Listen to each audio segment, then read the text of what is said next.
People fear the ocean, and with good reason. We know little of what lies beneath the waves. Ironically, some discoveries, instead of calming us with knowledge, actually adds more to the terror. Today we're going to be looking at 10 terrifying discoveries made in the deep ocean. Make sure you stay tuned until number 1. That discovery should serve as a warning to us all. With all that said and done, let's begin, shall we? Number 10. The Islands of Gondwana. Earth once had a supercontinent called Gondwana. During an international effort to map the Perth Abyssal Plain in the Indian Ocean, scientists located 2 submerged islands 1 mile below the surface. Almost as big as Tasmania, they were the microcontinents that connected India and Australia before the 2 divorced. Researchers only became aware that there were microcontinents beneath them when the common basalt rocks they were expecting to find turned out to be continental stones with fossils. The Gondwana pieces that once glued continents together became islands when the Indian and Australian coasts moved further apart. When fully studied, these microcontinents will change established beliefs about how plate tectonics broke apart the pieces that became India, Australia, and Antarctica. Now, you might be asking, what's so terrifying about a couple of submerged islands? Well, the Earth kinda has a habit of shifting things around once it gets bored of the current land layout. These islands were submerged due to violent movements of the Earth's crust, giving rise to the world as we know it today. The thing is, this relic from the past will be our inevitable future. If that isn't terrifying, then I really don't know what is. Number 9. The real Kraken. The Kraken is a terrifying creature of legend that sailors in the past greatly feared, and rightfully so. According to old stories, the Kraken has the capability of sinking entire ships by wrapping its long tentacles around them. And then as the ship capsized, it feasted leisurely on the drowning sailors. Like with all legends, this has a basis of truth around it, and the creature behind the legend, although hasn't sunk in any ship yet, still has the potential to do so. Experts all agree that the Kraken of legend stem from 2 massive animals of the deep, the giant squid and the colossal squid. Both animals are absolutely massive, with some specimens measured at an outstanding 45 feet long and easily big enough to capsize a small boat if they felt like it. The thing is, scientists think they can still grow bigger. Much bigger. As these magnificent animals are deep-sea dwellers, they are seldom seen in the wild. The few specimens that made it to the ocean surface are thought to be juveniles as well. In their native deep-sea habitat, no one really knows how big they can get. If there is one thing that would indicate how big they can be, just imagine this. They regularly duke it out with sperm whales and blue whales, 2 of the largest animals of the sea. Whale specimens have been observed covered with scars that were unmistakably from a squid's tentacle. A really, really big squid. So that kind of puts it into perspective. Number 8. The remnants of a dead star. A long time ago in a galaxy far, far away, a star exploded and pieces ended up in the Pacific Ocean. It wasn't just an old twinkle that went poof, but rather a catastrophic Type 2 supernova. Mammoth stars that go supernova eject iron-60 during their violent deaths. German researchers were drilling in the Pacific when they found the element with an interesting twist. It was observed in the remains of a magnetic bacteria. The iron-60 arrived 2.7 million years ago and rained down over the course of 800,000 years. The bacteria, which had magnetic crystals inside of them, apparently snacked on the stellar iron. Their fossilized remains still contain the iron-60, which is too young for Earth. That is how researchers knew its origins to be extraterrestrial, most likely from a supernova explosion within 50 light-years of the Sun. Any ancient iron-60 that originated on Earth is long gone. Now think about this. If alien bacteria made its way to Earth before, what's stopping them from coming again? Supernovas have been exploding all around us for millions of years. What if they bring some form of alien life that wipes us all out like one of those cheap movies? Number 7. Prehistoric sharks. Sharks have always been classified as primitive animals. Animals that have been designed by nature so efficiently that they haven't felt the need to change much in millions of years. But sharks, who are already terrifying today, looked much different, more alien-like than they are today. And believe it or not, such a primitive shark still exists in the bottom of the deepest oceans. We've talked about it before, but meet them again. Meet the goblin shark. Almost everything about the goblin shark reflects the harshness of the dark underworld it calls home. With nutrients so hard to come by in the deep sea, energy savings have meant cutbacks in the beauty department. The creature's muscles are flabby, its skeleton is mushy, and its skin is nothing more than a thin, transparent sheath, low in both collagen and pigment. But no feature contributes to the goblin's ghoulish appearance more than its pair of extendable jaws.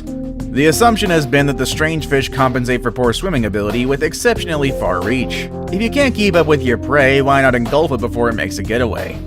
But those suspicions weren't confirmed until 2008, when divers with Japanese broadcast company NHK managed to film a goblin shark alive in its natural habitat for the very first time.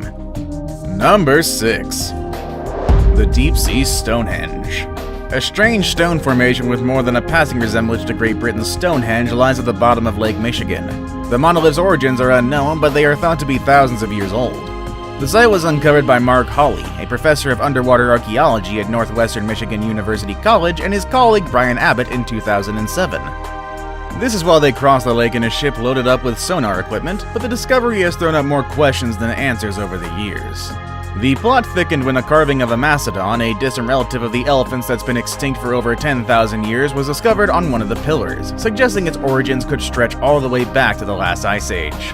A similar monolith has also been discovered in Europe, this time in saltwater off the coast of Sicily, although experts believe these stones once served as a primitive form of lighthouse technology, illuminating the way for seafarers in a bygone age. Number 5. The Frilled Shark. The frilled shark is a strange, prehistoric-looking shark that lives in the open ocean and spends much of its time in deep, dark waters far below the sea surface. Its long, cylindrical body reaches lengths of nearly 7 feet, and its fins are placed far back on the body. It gets its name from the frilly appearance of its gill slits. Frilled sharks are only very rarely encountered in the wild, so little is known about their ecology. The limited information that scientists do have is based on dissection of individuals captured in deep-sea net fisheries, as well as the observation of the occasional live individual in captivity.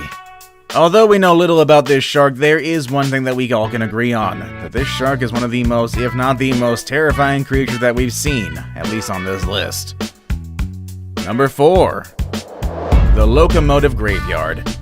When Paul Helper, the captain of the charter boat Venture 3, was mapping out the ocean floor off the coast of New Jersey in 1985, he made a bizarre discovery.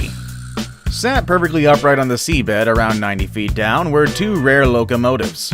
Subsequent dives revealed the trains to be Planet Class 222T models, some of the oldest steam trains ever built in the United States. But how they ended up at the bottom of the sea is anybody's guess, really. More than 20 dives and countless hours of research have been invested in the so-called New Jersey deep-sea train graveyard, yet their full origin remains a mystery. There have been countless theories on this very subject, the most likely explanation being that they blew off a transportation ship during a storm. But since there's no record of them being lost, this idea has to be filed under speculation, and possibly aliens for now. Number 3. The Sarcastic Fringe Head. Many people haven't heard of the sarcastic fringe head. Located off the Pacific coast of North America, these fish are usually less than 10 inches long. And at first glance, they're not much to look at. But don't be too quick to judge. These guys are fascinating once they actually open up. Other fish tend to avoid them, and not because they only respond sarcastically all the time. The defining personality traits of these fish is that they are aggressively territorial. They fight off anything that comes too close, no matter the size of the intruder. They have sharp needle-like teeth that they can use to attack their targets, and they don't tend to back down from a fight. Many divers have reported being harassed by a grumpy fringehead after getting too close to its home. Thankfully, their small size means they're not a threat to humans, so long as you don't poke your fingers where they don't belong. The great part about these fish, though, is how they fight. Once one of them decides an animal has gotten too close, it'll warn them by opening its mouth as wide as possible. Suddenly, this little brown fish gets much more interesting. They have gaping mouths, much like the gaping mouth of a predator. I'm gonna pause here and just let that sink in. Yes, fish with predator mouths. That's how terrifying these fish are. Anyways, their mouths are only for show, as they mostly use it to scare off other fish. But honestly, who wouldn't be scared of this? Now it's time for the day's best pick. And today we're gonna look at an animal that was discovered in the deep ocean, but it might as well have come from the farthest reaches of space by the way it looks. Number 2. The giant mutant wolffish. When images of a mutant wolffish caught off the coast of Japan started making the rounds this week, panic ensued. But much like a fictional Godzilla, this fish is actually nothing to be worried about. For starters, it's not as big as it looks. Remember last year's giant mantis shrimp? Just like in that photo, what you're seeing here is the result of forced perspective. By bringing the fish closer to the camera lens, fisherman Hiroshi Hirosaka is creating an optical illusion. This is the same reason trees appear to grow out of subjects' heads in family photos, and Frodo Baggins looks so small in Peter Jackson's Lord of the Rings trilogy. All that said and done, this catch is still a very impressive one. Both fish average about 3 feet in length but can get bigger. What Hirosaka has landed is a very old and very healthy specimen. If you look hard and long enough, there's always a few that manage to survive long enough to achieve these large sizes. I saved the best for last, but first, I have a quick challenge that takes only 5 seconds to complete. If you can leave a like and subscribe within the next 5 seconds, you'll get 10 years of amazing luck. Just try it, it really works. Number 1. Entire cities underwater. Atlantis isn't the only forgotten civilization buried many leagues under the sea. The remains of at least a dozen lost cities rest eerily at the bottom of the ocean near places like Greece, Japan, and India. The sunken palace of Cleopatra is one of the most fabled underwater remnants of the ancient world. It was cast into the sea when an earthquake and a tsunami hit Alexandria, Egypt more than 1400 years ago. And one of the most spectacular and shockingly intact submerged civilizations is Xichang, also called the Lion City, at the bottom of China's Qingdao Lake. However, this one isn't ancient. In fact, it was purposely flooded in 1959 to make room for a dam and an adjoining hydroelectric station. Mind you, this was after the city's inhabitants were relocated, thankfully. These cities serve as a grim reminder that the megacities that we live in right now can and will be underwater in the future. That thought really does send shivers down my spine, though. Which underwater discovery terrified you the most? Let us know in the comment section below. Want to watch more videos about amazing discoveries? Click on any of the videos you see on the screen.